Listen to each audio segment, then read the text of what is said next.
يوم المزيد. فاستمع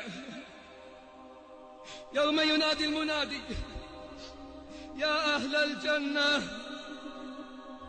إن ربكم تعالى يستزيركم، فحيا على زيارته.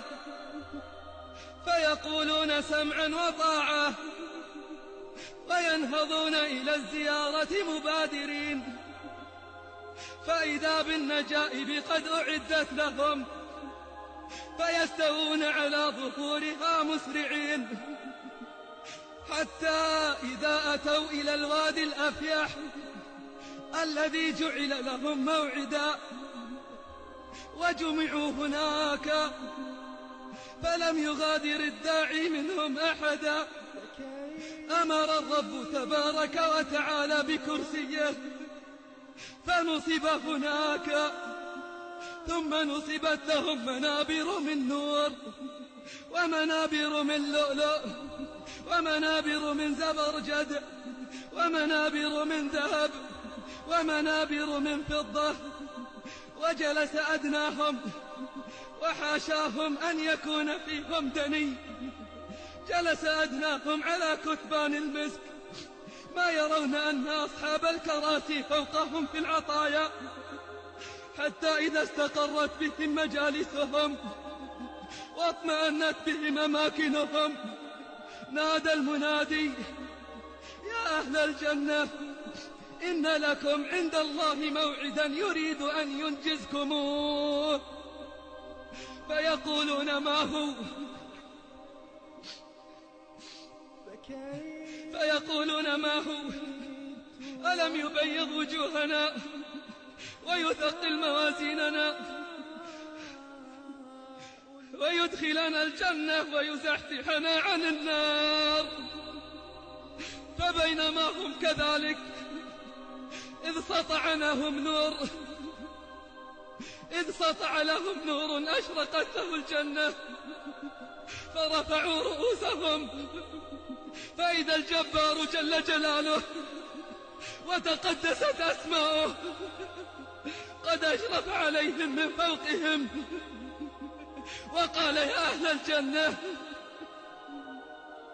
يا الله،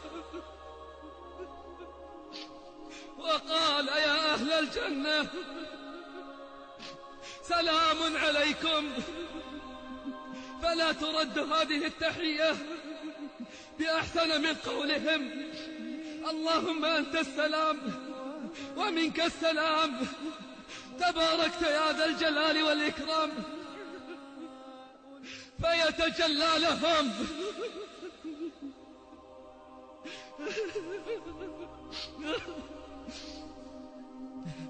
فيتجلى لهم الرب تبارك وتعالى يضحك إليهم،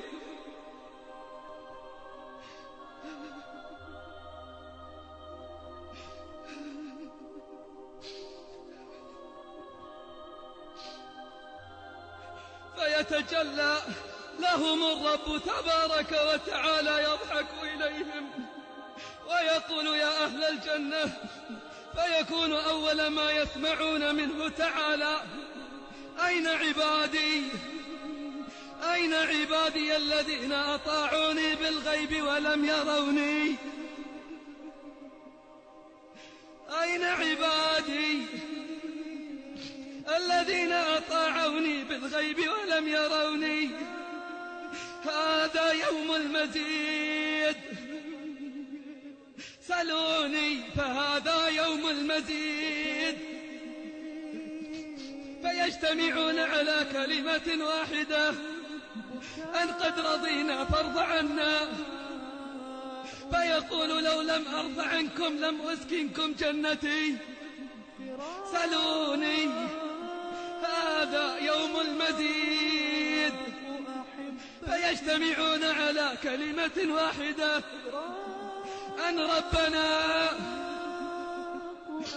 ربنا أرنا وجهك ننظر إليه.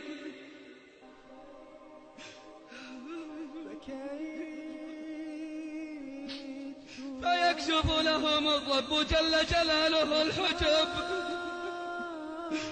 يتجلى لهم فيغشاهم من نوره، ما لو أنه تعالى قضى أن لا يحترقوا لاحترقوا. فلا يبقى في ذلك المجلس أحد إلا حضره ربه تعالى محاضرة وناظره مناظرة، حتى أنه يقول له: يا فلان، أتذكر يوم فعلت كذا وكذا؟ يذكره ببعض غدراته في الدنيا، فيقول: يا رب ألم تغفر لي؟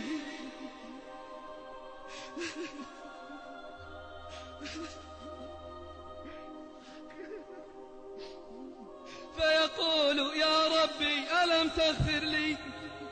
فيقول: لو لم أغفر لك لما بلغت منزلتك هذه. فيا لذة الأسماع بتلك المحاضرة، ويا لذة الأنظار بتلك المناظرة.